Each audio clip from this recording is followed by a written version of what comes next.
أعوذ بالله من الشيطان الرجيم. بسم الله الرحمن الرحيم. يا أيها الذين آمنوا لا تتخذوا عدوي وعدوكم أولياء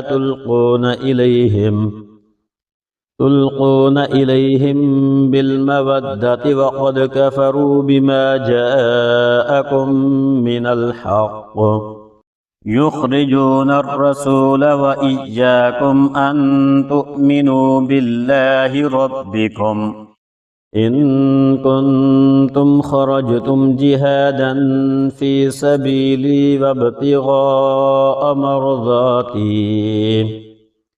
مرضاتي تسرون إليهم بالمودة وأنا أعلم بما أخفيتم وما